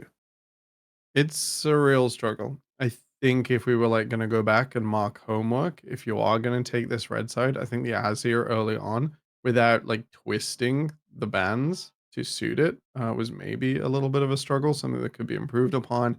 And on R2, we either do have to take like something so egregiously overpowered that it shouldn't be there by dropping your own bands, like Aurora, and a composition that sort of jumps over the top of her comes to mind. Me and Rev were talking about Nocturne in the back room, something that sets the pace, but that doesn't really invite actual interaction, because the Silas coming through after really did start to weaken the power of the red side. Saving R5 for jungle is cool, but it means your laners are now up front and at risk.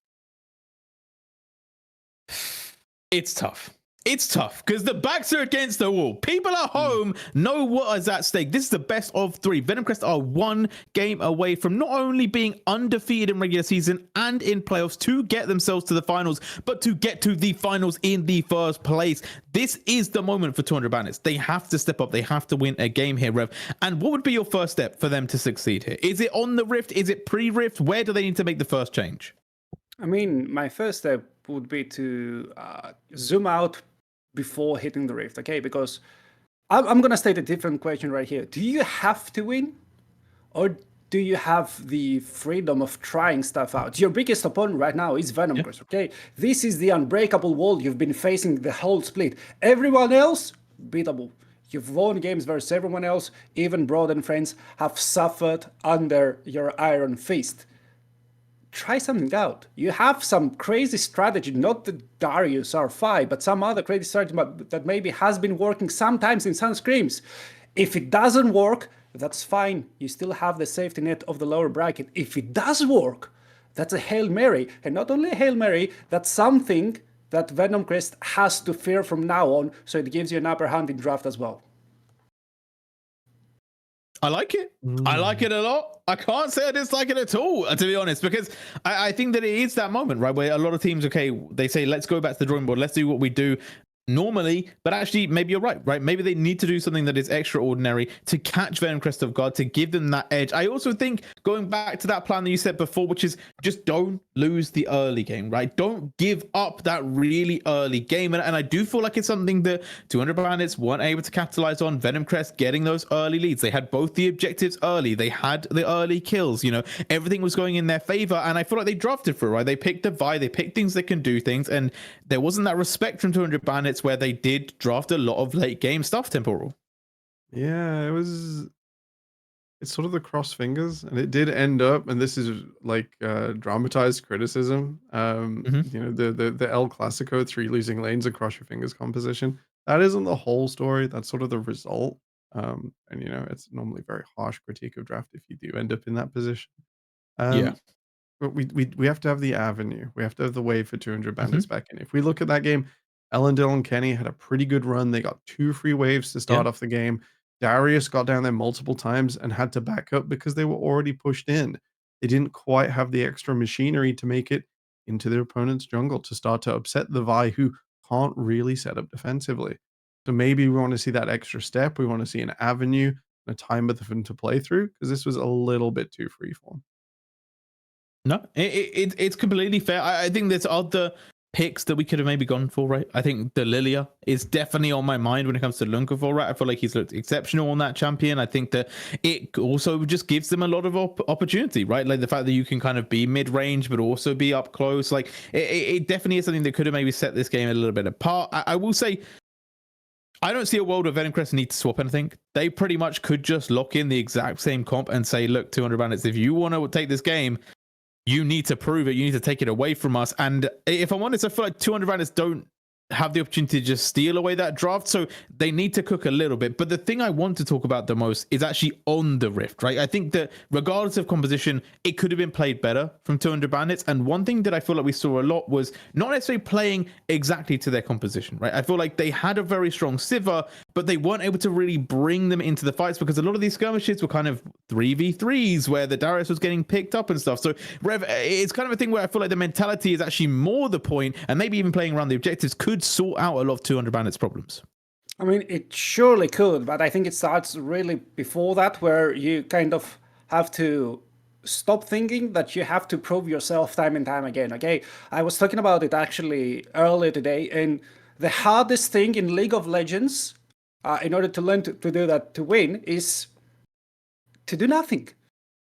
And I understand it's a video game. It's you want to do stuff, you do that to do stuff you wouldn't actually do. You can sit at your desk and do nothing. You can be at home and do nothing. You can be at work and do nothing.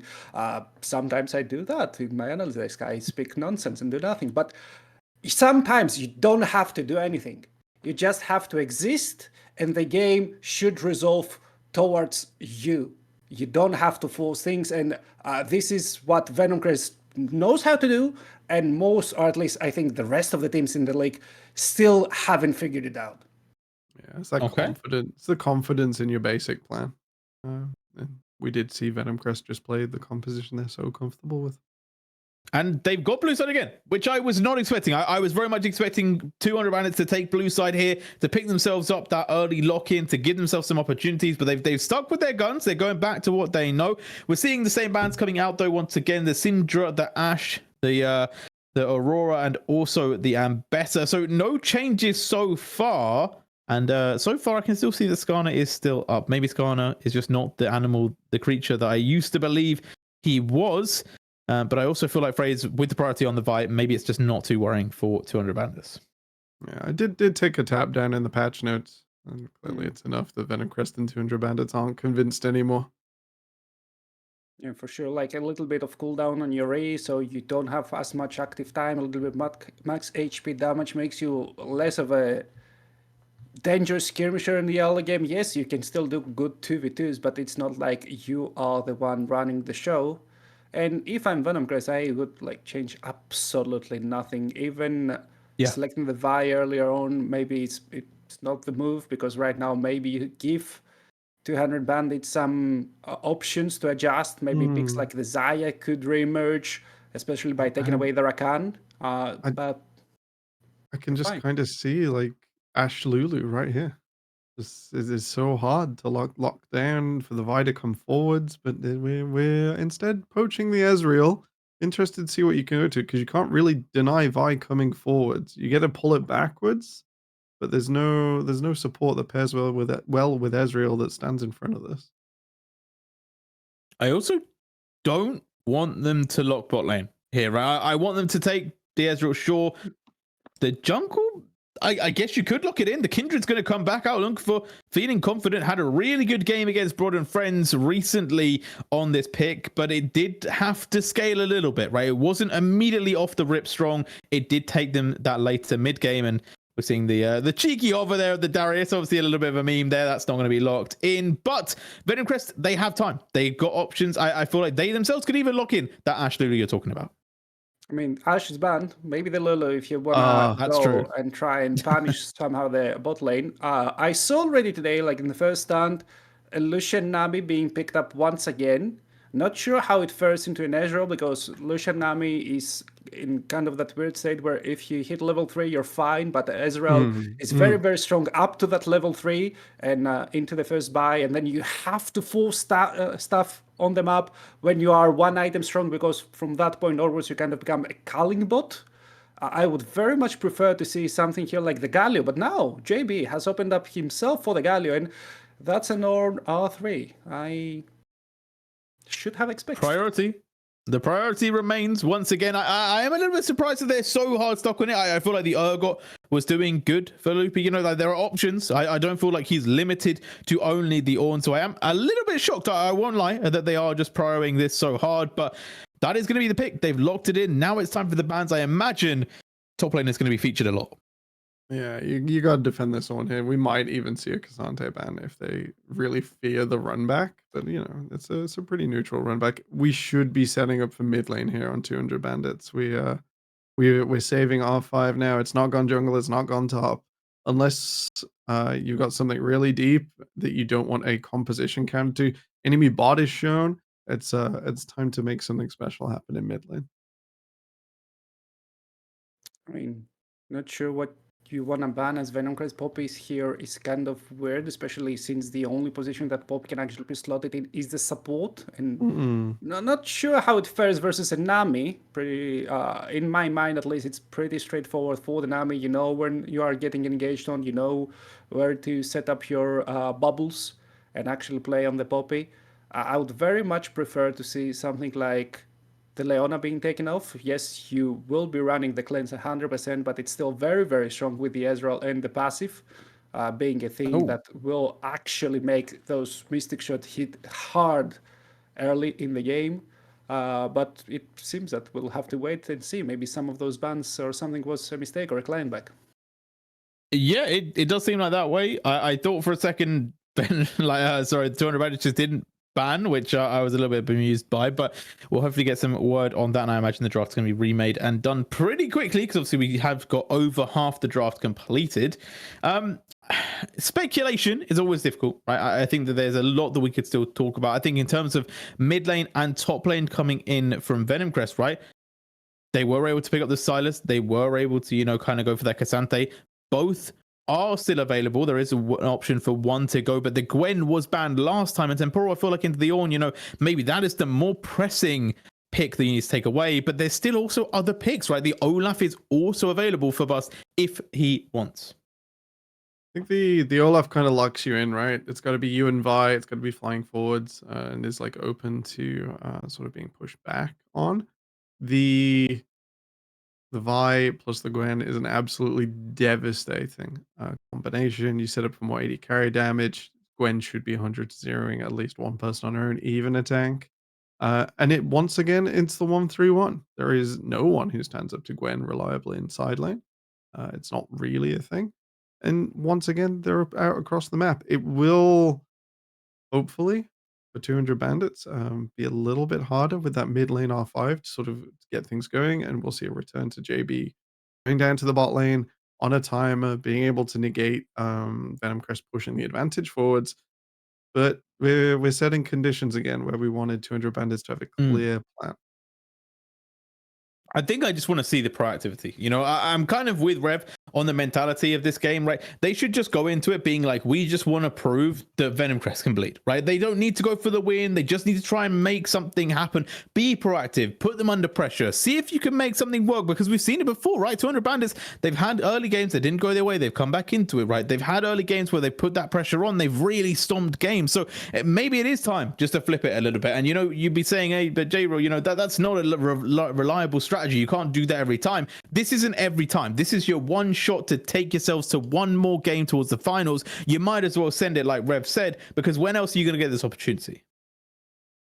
I mean, hypothetically, in the finals, you will still be the favorite to run the rest of the lower bracket back to the finals and prove yourself once again. The thing is, like, how do you really want to prove it? Because what I stated, I think, is a little bit different from what he stated. I said, go crazy, go nuts, and try and surprise enemy. As the great I'm a Cutie Pie once said, how are what we're doing if we don't know what we're doing. But there's also like the other side of the coin where you just pick comfort and you try them fist fight and prove, hey, okay, maybe you know how to run the map, but we run those hands, so come at us. Yeah. Yeah, it's viable. It's viable. And 200 Bandits, I feel like, have been known for trying to run the hands game. You know, like they played it well against Broad. They played it well against other teams. You know, they I don't think they're scared by any means. It was actually in my notes when I was casting the Broads one, which is just like, they're not scared of playing the fight game. They are down to skirmish. They are down to send it, right? They are down to make these plays. So I kind of want a bit more of that in this next game, right? I feel like Venom Crest, they like to slow the game down. They themselves are like ash arrows, right? They make sure that you can't be sprinting at them, right? They're going to slowly allow you to walk closer and closer to the opportunity when they want to fight. And I feel like we need a little bit of, you know, I've completely forgotten the name of the boots that reduce the slow, but also a little bit of kind of Master Yi movement, right? Highlander, pull out the need for speed, you know, get yourself moving forward, get yourself on the pace, because I feel like the biggest thing that I've been seeing against teams that play against Venom Crest is that they just play to Venom Crest timing. And I feel like people need to break out of that. They need to switch it up somehow to make sure that they're on their own timing, that they're playing for their own comp, because I feel like it's what has allowed Venom Crest to execute so well, right? They play to their own win conditions to a T temporal. Yeah, it's swift, it's fast. And sorry, that was just me commenting on boot names. I'm having a bit of a moment. Swiftness. It has just been like the bread and butter. We didn't really see any surprising champions from Venom Crest. Yeah. They just played the game. I'd like to see 200 Bandits disrupt an early objective, but we also want to see which mid laner comes through and sort of what the grand plan is, and we'll attack it from there. Here we go. Back into the second half of draft, or almost at the second half of draft. There's one more pick to go, which we believe was... Wonder which top laner. I wonder which top laner gets picked. I think it's a droid, a hunter, I don't know, what's the other classes there in World of Warcraft? I was never playing it as a kid. I was more of a lineage kid. Shaman? Shaman, whatever. I've only ever played Hearthstone, so I actually don't know any of the World of Warcraft stuff. I'm just going off of that It's game. the same. He's also a medic, an assassin, a marksman. Like, he is our Lord and Savior, it seems, because why are we slotting in on so early? That's my real question. Like, you can for sure pick Ornn on R4 and not more punished than you already are. I think, yeah, you could do support here. I think we're playing into sort of the grander thing. I don't mind it so much with the Kindred there, because you are setting up this like big circle, and you want to control in and out, you want to control a line across of it. Yeah, sure. There are different ways to do this depending what you want to do with the next two bans, because you could just support and double ban top it anyway, and then if they ban Ornn, you can go deeper, you can get a bit more flexible. Unironically, I actually like the Azir here a lot. I think that it gives a lot, especially with the fact that you got the Kindred ulti, right? You can knock people out of Land's Respite. You got a lot of control of range with the fact that you have the Ezreal as well. So I think there is a world where it could go well. I also would like the Syndra. I feel like JP looked very comfortable on the Syndra previously. I think that it's nice. It's dangerous for things like the Lucian and the Nami. So I would be quite pro seeing that. However, I would like to see the support pick first, right? I don't think they need to show their hand too early. Thing is, like, if you don't pick the Azir hero, which is the wisest thing to do, I think it's an excellent pick for Venom Crest as well, because you do have a lot of range to follow up on the dive from Vi. You do have the flexibility of, hey, I want to make a power play and actually escort the enemy backlane from their premises and bring them to myself. And you also give Lucian Nami what it needs most, and that's mid-prio. Because when you always have mid-prio and you can always disappear in the fog of war and threaten that you will move first bot lane, then the enemy bot can't actually contest the lane and has to give up prio, and that's where Lucian Nami actually signs. All right, how to mess with a Syndra picker. Do you take the Azir? Do you take the Akali? Do you take the Echo? Just in the blind? It's just going to be Azir for Venom Crest. That could have been a bit spicy there for a moment. That would have been the Echo pick. I would have really lost my mind. I love that champion, but also like the anticipation of, we think you're going to pick Syndra so hard, we are going to pick Echo. And that pick is a pick we haven't talked about for, I feel like, a while. It got released, it got played a lot, it got nerfed, and then disappeared. Yeah, Mel did fall quite far down the pecking order. I believe a lot of damage taken out of the Q, sort of the big takeaway. A little bit of an extension of the cooldown on the reflect as well. So you're sort of tapping the unique piece and the damage overload ridiculousness. I still think it's pretty good. And to be honest, in a composition where Phrase, Bust, and maybe even Rhythm are going to be walking away from fights on low HP, you do manage this, you got a pretty decent setup with Mel. Big cooldowns have to come out to manage Lamb's Respite, access, entry, barring people from entry. And that's probably going to be a decent setup for a really clutch reflect. So that's an interesting pick, and it's a lot of stakes for JB because I'm not sure how I feel about this lane yet, Rev.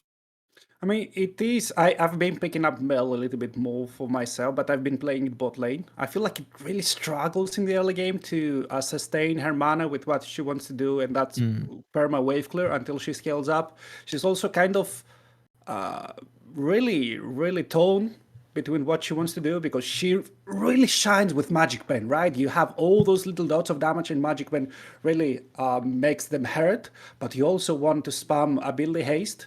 And those are not the same items right now, so you are torn in your itemization. But she needs time. I think that the whole of 200 Bandits lineup needs time in a fight until you stack up your passive as Mel, until you get your Qs and your passive up as the Ezreal, until you find that positioning as the Kindred where you can actually hit and not get hit back.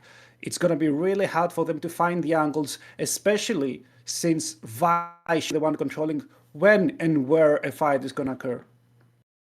Well, there's not a lot of time to figure those things out. It is time to get on the rift for potentially the final game of the night. Will Venom Crest close this one out another 2-0, or will 200 Bandits strike back? Brack, Rory, take it over. Yes. Ready to get on into game number 2. A lot of things very similar this time around, Rory. A few distinct changes, though. Like, what are we liking? The flavor, the pepper sprinkle that is Mel Q. Bust, what are you doing? That was great. Yeah, it was Cassante in his full power pose. But I don't like Mel in this slot. I think Mel... Expand. Mel's a very weird champion, right? Mel's a really weird champion. Because even though you have guaranteed pokes with your Q in lane, because it's almost impossible to miss that ability, you normally have to sacrifice your wave clear for it. And Azir has so much wave clear with his soldiers doing AoE that he's perfectly fine just tanking a few volleys. No, Kenny's got in. Unnoticed. Is Air going to be able to step forward and spot it? Can Kenny make the distance? Lendl's there waiting. Bated breaths here. The question mark pins do go down onto Kenny. They might know he's there, but the ward is not revealed. Seneca has picked up the early sweeper. Got a little while until he can actually use it, though, so they will be able to spot out that Phrase is presently not at his red buff. Looking to play top to bottom, it seems, as Lunkafar is angling to do the same on this Kindred. So again, a lot is riding on the shoulders of this jungler for 200 Bandits. We're not surprised necessarily by that, but like, how does Kindred sort of mess up this equation for Venom Crest? Really, it has to be incredibly creative pathing. And what Lunkefer was kind of gifted last time we saw him bring out the Kindred, which is 2 early marks on crabs. So RNG will go really far in getting the first crab, but you know what? That's how we love it. That's the slot machine that you just keep coming back to every game. Kenny taking a ton of damage here. He went so far forwards that Elendil wasn't actually able to follow him up, really, and now he's down all of his sustain. He's got over a minute and a half to wait for his second biscuit to come through as well. And now, all of a sudden, Rhythm and Seneca are the ones with complete control over this bot lane. They get level 2 first. They get to put their damage forwards. And I know earlier you mentioned that you hadn't had a chance to watch First Stand, but this was kind of the reverse of what we saw. We saw Team Liquid pick the Lucian Nami and lose the bot lane 2v2 to Zeri Yumi at level 3. What? Yep. Oh, God, I've got to get up the replays after this. I'll tell you what. Yeah, game 2. The one game that Carmine Cole looked really good. Okay, yeah, that's definitely onto my watch list tonight after this series. I don't know. It was game 3. It was game 3 because... game 3, okay, well... Yes, it started well for the bot lane. I will not expound any further as to how it ended. Okay, so... Moving on to games of the present instead of games of the past, we're seeing both junglers do their top 2 bot camps, which means we're probably going to see a scrap over this bot lane. Air does have the pressure right now in mid lane, and with Rhythm getting that extra poke, the bot lane has the first move as well, which means Lunkifer. Oh, the Mark spawned, but the Nami's moving. Seneca is moving. Can he get the damage down in time? Fraser's here. He's actually just a straight up and Fraze gets it. No mark for the Kindred this time around. Oh, that's brutal for Lunkifer there. Oh, not only do you probably use the second crab here, because Fraze has already done all his camps, had the faster clear, but you get denied the mark as well, which is not good for 200 bandits this early on in the game. Now Lunkifer's trying to move bot lane, but he's walking right across a ward. Kenny needs to heavily commit if they want to go for this. Rhythm and Seneca seem to feel it quite a bit. They are way healthier than Kenny and Elendil. Rhythm just walks in here. Yeah, puts the ward down, heals there, flash is available, is just going to use the Relentless Pursuit as a Relentless Retreat in this scenario. Get on out. And as you rightly say, in the meantime, Fraze picks up that second crab, has already started on his second clear of the jungle, and Lunkifer again falling behind on the pathing. Oh dear, Loopy. That wave is in a nasty spot right now. He can't access Bust's minions. Couldn't even proc the Brittle on to bust the aggression. But here, Bust is still going to be up a significant amount of gold. It doesn't matter that Luby can build in lane right now because Bust is just building the lead. And we're once again... Kenny is poking with that Shattering Strike. I did like what he did earlier, though, with that fake out on the flash to try and force Rhythm's flash. With Rail Didn't work, but... but Rhythm had E up. But if he didn't, then it would have forced the flash. They're just going forwards. Barrier burn, first blood already secured. Ignite may be there. Kenny flashing for it. The tick will be enough, but it's still a double kill for Rhythm's Lucian. They will take that all the way to the bank all day long. Will Venom Crest. As again, those small incremental advantages, they're already around 1,000 gold up. Fraser's already knocking down the first Drake of the game while Lunkifer is scrambling to catch up on the clear. That's what, 3 camps ahead for Fraze right now? Yep. It's pretty brutal. Just this jungle advantage really made from, well, I want to say it's from Nami having the first push, but Fraze, frankly, clears faster and got the better smite off. Kenny's now looking for a play here, but he may be stuck between a fish and a Vi. Oh no, Seneca. Not spotting this one out. Lunkifer is making his way towards topside. Will need assistance to do so, though. 3 members of Venom Crest already on the grubs. 200 bandits are eager to contest this one. It does look like Venom Crest will step away. Loopy trying to make his way down in this direction. Needs to get away from this. Will be able to just about walk it out. Kenny now going to body block. And as it seems, Lunkifer will be able to secure 2 of these grubs. So no feats of strength points just yet. I think Lunkifer's just going to path immediately down to that bot lane. Oh, wait, there's a trade under tower. Rhythm diving Elendil there. Elendil loses all of that farm. Feet of Warfare secured for Venom Crest. Yeah. Again, they'll be taking it all day long. Lunkifer now needs to pick up this mark. Thankfully, Fraze is on the entire opposite side of the rift, so that will be a successful pickup. But now look at what Fraze is doing. He knows Lunkifer's on this bot, crab, because the Nami is just man-marking him. And Fraze has gone, wait, that Kindred doesn't have red buff. circling them. So, free real estate, really. Yeah. Loopy can never really go to scout because Bust is so much stronger right now. He's wave clear and can crash a wave onto tower very fast. Ellen Dildo, no barrier up yet. I wonder if Rhythm's just going to go for a culling chunk. No, instead Seneca's going to base pick up that item. And right now we're seeing a 1,300, 400 make it gold lead towards Venom Crest. They're just finding those incremental advantages. That farm advantage for Bust top lane. Loopy again being put onto this Ornn and losing out to the Cassante in this lane.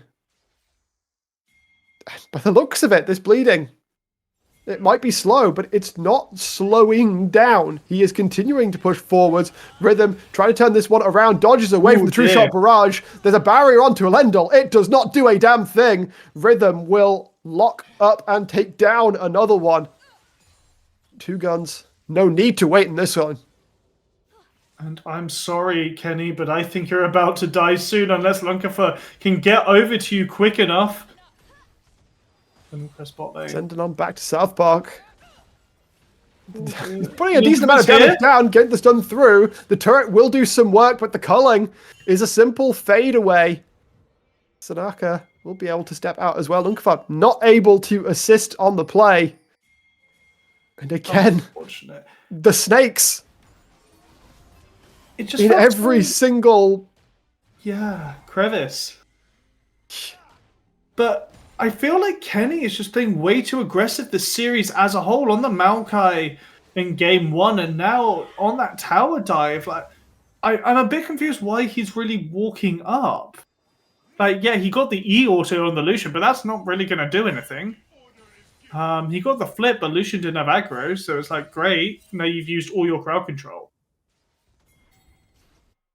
The push coming in now from Air on the mid lane. Fraze was looking towards the bottom side of the Rift. Lendl is able to keep himself safe for the time being. But those numbers are adding up. 2,500. Now Venom Crest lead as we crest the 10-minute mark. JB has been able to finish his first item. Blackfire Torch in pocket, but he has foregone boots to do it. So he is waiting for that mobility to come through. And again, JB, again, I wish to repeat, we praised this player for his ability to move. And this series, he has yet to leave mid lane in the first 15 minutes. Yeah, it's really rough. And you're talking about how JB now has Blackfire Torch without boots. Rhythm has Essence Reaver boots and a slingshot. That's how strong he is right now. Paired with this. Does tend to be the case when all 5 of your team's kills are on this Lucian. And all the deaths.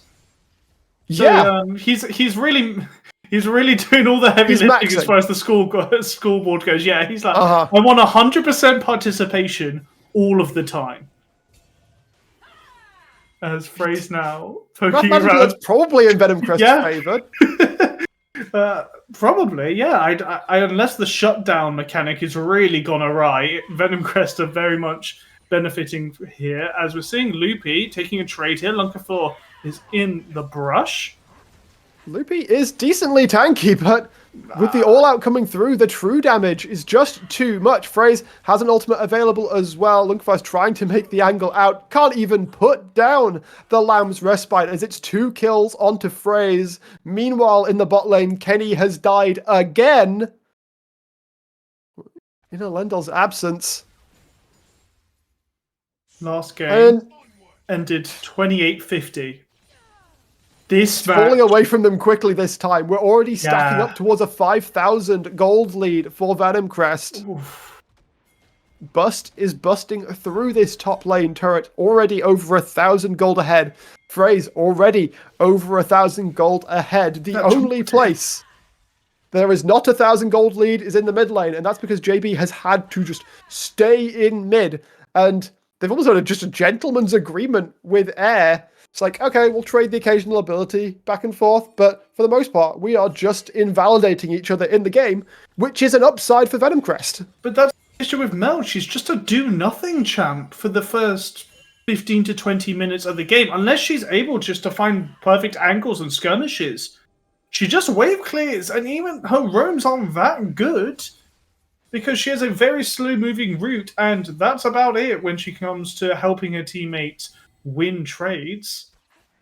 As we at least see Lunkifer get an invade off, but it's on the wrong side of the map for a mark.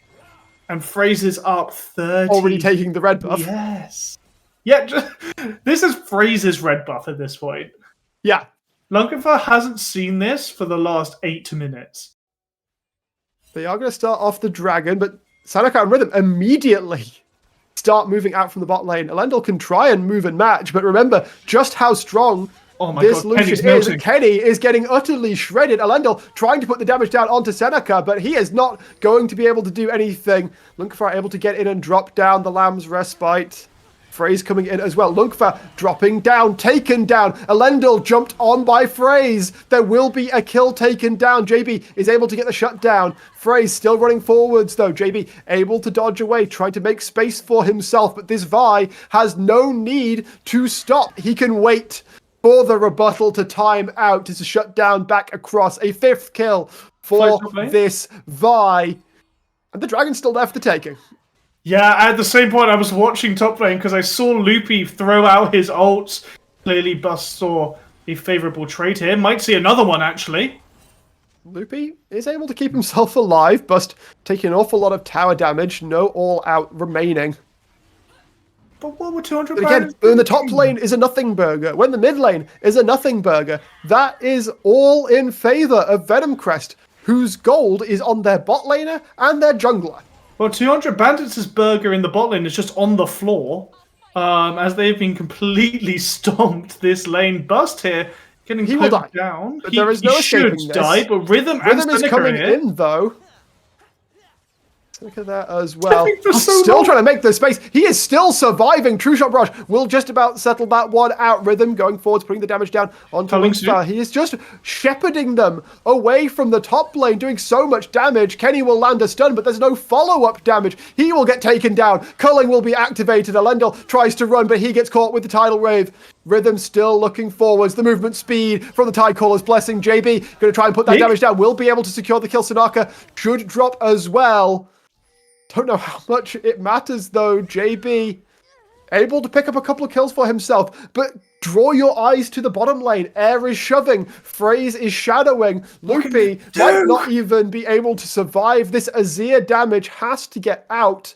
The waves are still being pushed forwards. Bust TPs back to the top lane to stop JB's push. And sure, 200 bandits, they're able to find angles, find moments, but Bust has found JB. Has the all-out ready to go as well. Nell just going to drop as well. Another statistic in this game. A very bloody game. 22 kills, just shy of 16 minutes. It seems to be just how Venom Crest like it. And Air must be so bored this game after his performance in game 1. 0-0-0. Yeah, he had his fun last time. Yeah. He had his state allowed fun, and now he has to just wait for that to refresh, I guess. Just on the wave clear champs, pushing towers. As we're now seeing Bust actually getting that tier 1 in the top side, and Venom Crest have total map control right now. 200 bandits are actually looking for a setup. They're able to keep this tower alive. Loopy able to find Call the Forge God onto Seneca. He should drop down here. Lunkifer just needs one more dance of arrows. He's not able to find it as the Nami makes it out. Loopy is able to survive. Culling comes across. Phrase looking for the re-engage. Elendil is the target and Rhythm is opened up. In the meantime, the tier 2 turret dies in the bottom lane. JB trying to do some damage to Air, but with a fully stacked lethal tempo. It is so difficult to match up to this Azir. The rebuttal comes down. Whoa! Will drop. Air is still alive. Very low, however. JB perhaps trying to threaten, make sure that Air can't leave. Can he hit flash? Kenny coming across. Can he get over the wall? Can you? Yeah, I was going to say, I don't Flashes, think you can okay. Is necessary. Kenny will be able to get away. JB will be able to pick up the kill, but the tier 2 turret has fallen in the top lane. No, sorry, the tier 2 has fallen in the mid lane. With Bust and Rhythm knocking that one in. Yeah, and what can this Ezreal and Ornn do in terms of wave clear? They just don't have the damage. They just don't have the cooldowns available to them to be able to beat out this Lucian. Even though they're the same level lead in this bot lane, this Lucian is cracking towards his third item now. And Ezreal's stuck 1-6-3 with just a sad Triforce. On his way to the Muramana, but it's going to be a long way away, it feels like. When every moment left on the Rift, the gold lead seems to tick up and up. God, what, a 9,000 gold lead. Shelly has been picked up by Venomcrest now as well. It feels like no part of the jungle is safe for 200 bandits to go as wave after wave gets pushed in, gets shoved forwards. Elendil having to go over the wall. Lunkafa is having to fight for every single piece of CS he acquires, trying to put the damage down. Rhythm dodges away from Kenny. The ultimate out of JB does not secure the kill. Now Kenny is caught out. Fraser's taking some damage. Lunkafa, if he can get the damage down, might be able to secure it, but Bust is running rampant throughout the backside. Kenny just about surviving. JB will be able to secure that. But in all this chaos, Air has been left unassailed. Bot lane can continue to shove those waves in. Rhythm did not die. The gold continues slowly ticking up. There's just over a minute until Atacon spawns and 25 seconds until the next dragon spawns. 200 bandits, they've taken their reset. Is this the one they've got to fight for? JB has finished the Leandries now, but he's the only player on his team with 2 items. Almost everyone on Venomcrest will have 2 items. Oh dear. Surely 200 bandits. Don't try and fight this one. As Phrase don't have much choice in the matter. Phrase looking to go forwards. Scuttle Crab will be secured. All Phrase has to do is walk forwards. Yeah. To shepherd 200 bandits away. Blast cone used. Blast cone. Kenny looking for an angle forwards. The engage is in on towards this round. Just not tanky at this point. Phrase picks up the kill, goes dominating. Straight on forwards towards Lunkafar. There is an ultimate available, but once it comes down, he is just dead to rights. Flashes away. Air is going to be able to get the final bit of damage down. Elendil falls across to the side as well as Phrase is looking for JB. Damage coming forwards. The ultimate from the Mel will be able to keep JB alive, but it's only Phrase who is taken down. That will potentially slow down the Ruinous Atacon take. But look, on the opposite side of the Rift, it's the champion who's been playing the most boring game of his life. Air knocking on the tier 2, the last piece of standing gold outside of 200 bandit space. And that's a juicy 700 over to him as Air thinks, God, I can't go into the post-game screen with the current damage I have on, so looks to poke Loopy a bit more. You can look at his CS numbers and be happy. Loopy is looking for an angle in as he's getting looped on by Kenny. Flash unavailable. He will drop for his sins. JB is now on a rampage, but Soul Point already picked up for Venomcrest. We are still sitting around a 10,000 gold lead. Yeah. Mel Atacon is the next thing to fight for. On her back in Arcane, and now she's trying to put 200 bandits on her back right now as she has 70% of 200 bandits kills. Thank you for having 10 kills, so that mouse was really easy. As look at the standing towers, not a single tier 1 has fallen for Venomcrest as they're looking for more damage, more fighting, definitely to kill JB. I mean, you're not exactly going to get out of a situation like this. Elendil falls as well, and Venomcrest, the pings come down towards Atacon. Lunkafar is picking up camps inside the Venomcrest jungle. And Venomcrest do not care in the slightest because they've got a Shelly running down mid. The only camps Lunkafar can find are in the enemy jungle right now because everything that should be his is immediately stolen away. As we're now seeing Phrase maybe going to go solo the Atacon as the rest of Venomcrest slam into this inhibitor and take the Shelly. Oh, he's going to put it onto the second as well. Shelly doing maximum work. A second inhibitor turret will be taken down here. Kenny trying to get out. Bust pulls it back through as he goes all out. Rhythm with the damage. JB has been able to TP behind, but Rhythm is not in a position to fall here, I don't think. Kenny looking to chase this one out. Elendil is left out to dry, in fact, as Rhythm dodges away from JB. Some damage will come forwards. Lunkerfell is looking for the angle in. Rhythm now inside the enemy base and just trying to get whatever the hell he can before he falls. His death does feel like an inevitability. Lunkerfell has to use the Lamb's Respite to do it. Meanwhile, there is the Atakan successfully picked up as Air is finally able to join a play, and 200 bandits will be left bleeding out on the steps of their base against their own walls. Are they broken? Double kill for Air. Fraser's pushing in a bot lane wave. I don't know if it's going to matter all that much. Elendil has respawned. The first turret already falling. Bust and Air doing plenty enough damage. JB up in 7 seconds. Lunkerfire in 15. It's not going to matter in the slightest. Phrase is going onto the fountain to ensure this series lasts no longer. They are continuing to fight. The Nexus is but an afterthought at the moment. Lunkerfire is going to be able to respawn. Bust gets the damage down onto him. Air is still living for the time being. The shielding is too much. It's a triple kill. Air just about padding out his stats towards the end of this game as the minions do the hard work for him. Sanaka surviving thanks to his healing.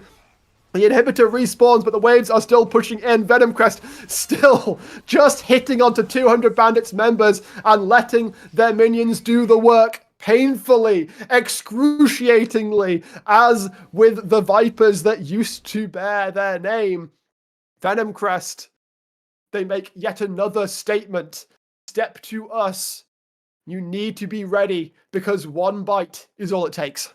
And there is a reason they did so well in the regular season going into this, is because they are just that good.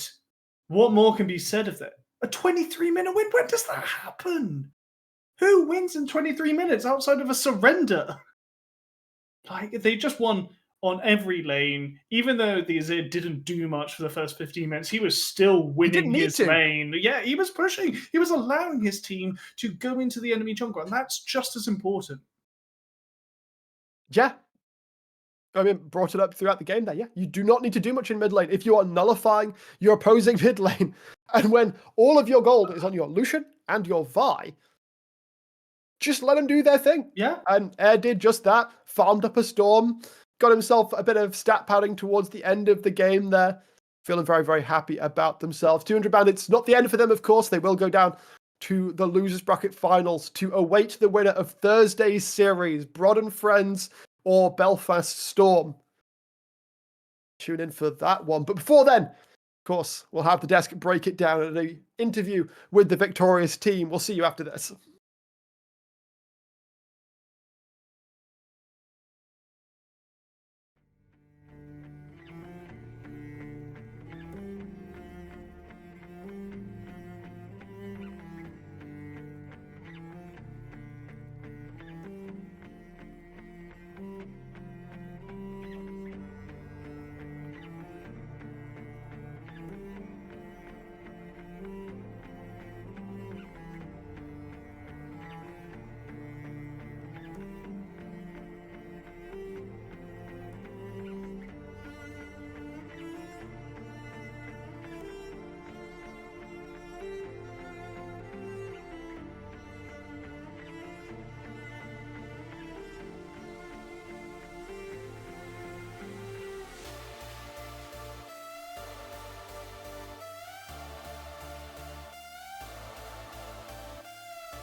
Hello and welcome in. And what an entrance you have made, Fraser. Welcome through. You have made it to the finals, which could be in Manchester. You might be seeing us there, but talk to me. How does it feel? You made it to the finals. You're undefeated. Is there anyone that can even take a game off of your team? This league's a joke. Okay, nice answer there. Very short and sweet, to the point, concise. Now, the big question that we got to ask you, right? You're all dressed up, you're suited and booted.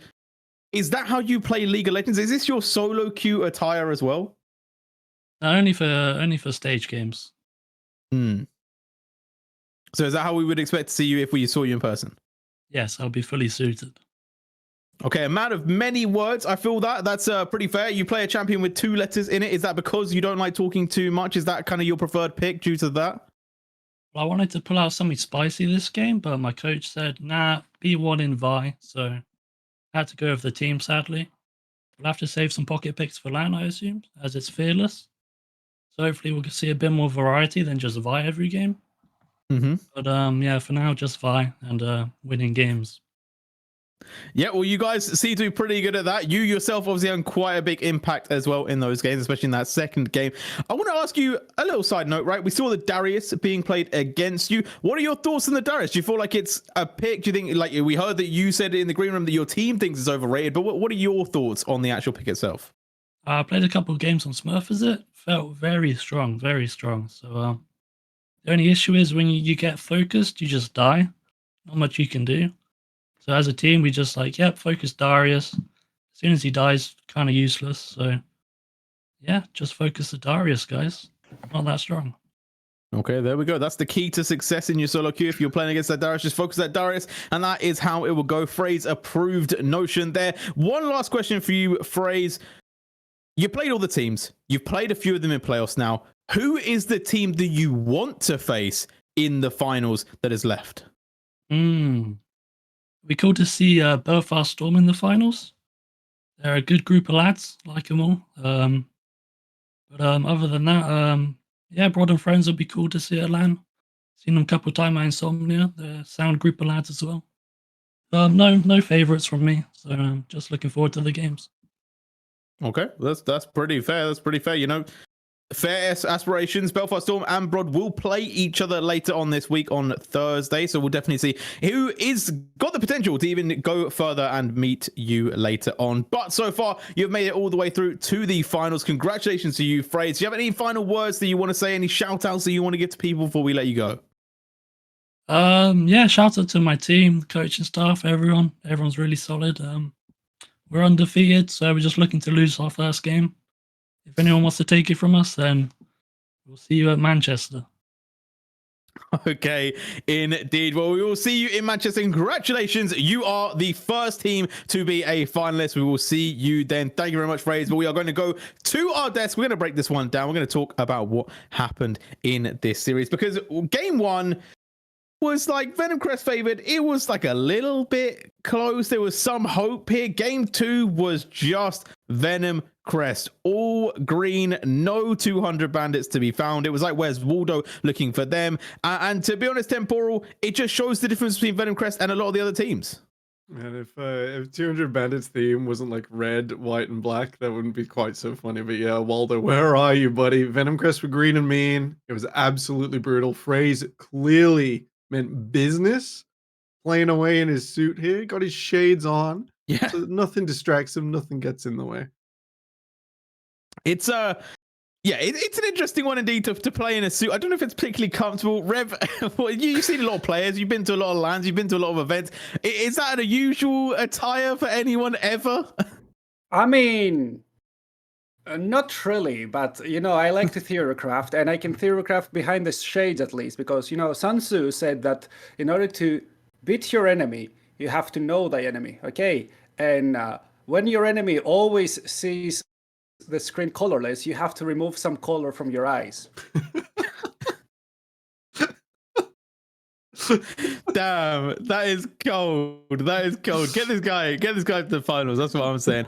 But let's have a little replay of that game. Let's break it down. Let's roll replay number 1. Let's have a look at the earlier stages of the game, Temporal, to have a little glimpse into the moments that weren't maybe as bleak as some of the others. Yeah, I thought the Venom Crest would have dropped the ball slightly here. Now, they also, remember, slow down the game and play for moments where they have utmost comfort. They do get onto the Krugs here. This is straight off of Phrase taking the Dragon as well, both on spawns, who's going coast to coast, nice and fast on the macro. Does lean up towards Loopy here, which does end Aaron Seneca's attempt at a retake on the Krugs. So they do give it over to Lunkafor. All right. And it does slow down the Vi ever so slightly. This is about it for things where I was like, Venom Crest probably should have forced the issue there and didn't. Yeah, early on in the game, a little bit of coast to coast, but not forcing the issue. Seems to be their style. And I think that this is exactly what we were talking about with Venom Crest, of the fact that this is the only moment where they didn't push that advantage, right? We talked about it from the get-go. They are so good at taking their lead and working into more and more and more. And we're going to go all the way through the game because there was a lot that happened in the game. There was a lot of killing. There was a lot of bloodshed, but it was predominantly from one side. We're going to go all the way to the late stages of the game. Let's run that last team fight because, Rev, I feel like it just shows the composure, the control, the team fighting prowess, but also just the way that Venom Crest know that they are so much stronger than their team and they're ready to go. I mean, yeah, they already have won the fight and they want to push that advantage to the maximum. We were in the green room and I said jokingly, wait, is the game over? And we were like all having a laugh, how it felt like, of course the game is not over. It has a good 5 to 7 minutes in. You have to go back, regroup, set up your waves. But you know what? If you keep giving them those angles and they feel like they're already ahead, it is over. And I really like the antithesis here from the previous replay because yes, they could push their advantage there, but it's a tad flippy, isn't it? Your Vi doesn't have level 6, you don't really know if you can outplay them. If they play their buttons perfectly, then you're kind of toast. And here, they just know that they're better, they're stronger, they're whatever a Homelander said in that clip. And so they push pedal to the metal and they just take you on a ride. I dare you to look at Azir, look, 0 auto attacks, just goes through and starts auto-attacking without any soldiers because he doesn't really care. They're just flexing at this point. They know they're stronger and they're having their go. And I feel like Alendo, sorry, not Alendo, I feel like Air just had that moment, right, in the first game where they were carrying, they were making that play, they were really setting it off, right? They were like, I'm going to just win this game for my team on this side. In this game, Air was just like, it's over to you. The mic's on your court, guys. You guys do everything, and they can just kind of walk around and chill. And this is a bit brutal, like the fact that they didn't just end the game here. That's a little bit BM from Venom Crest. I have to call that one out. But at the end of the day, it was still a very fast victory there. 23 minutes, I think, maybe 50 seconds. But it was a pretty quick win from Venom Crest. And I feel they've really shown their domination, especially in playoffs. And it does make me question, how is that going to transfer into the finals? Now, the one thing that I do have to think about is the Fearless drop. Right now, Venom Crest has shown that they can play a lot of things. However, we have seen them play a lot of comfort, and maybe Temporal, just maybe, that will be the one thing that tips them over the edge. I hope so. And it also does lean into some of the other teams we have available. I think if you come up with something sort of secret and hidden, you can just run that as a game. And if it works, great. If it doesn't work, then you're not being punished quite as badly. Whereas Venom Crest can only run the comfort comp once. They can only start the adaptations once. They can try and sort of put 2 spins on it. We've seen the Gwen top. We've seen other breaker tops. But you can't just have the Kazante. You can't just have Ezreal on a safe setup multiple times. You can't just have the Vi as the tip of the spear multiple times in a row. We have to go to the Xinjiao. We have to concede certain points that the ultimate won't just be a guarantee. That's how people, I think, are going to have to push Venom Crest, whether it's going to be Broad, Belfast, or 200 bandits on the run back is going to be difficult to say. It is indeed, but there are, we got to say this, right? Venom Crest are really good, right? Let's put it down. Let's not pretend that we're trying to downplay Venom Crest. They are a really good team, right? However, this is not the end of the road for 200 bandits, right? They now have a redemption moment. They are going to play playing the winner of Belfast Storm, taking on Broad, right? A team that they have beaten before with Broad. Belfast Storm they've beaten in the regular season, I believe, but they haven't met in playoffs just yet. So there is a little bit of speculation. People would assume 200 bandits to be the favorites to go back to the finals. If this is the case, what do they need to improve, Rev? Well, a lot of things, right? Because you need to improve your composure. You need to improve your trigger discipline. You need to try and see what went wrong on the map. And at least the first game has a lot of potential for a VOD review for the side of 200 Bandits. The second one was a little bit of an open and shut case after, I don't know, 14 minutes in. So you get a good 14 minutes of VOD review, and then it's whatever, throw the rest in the trash.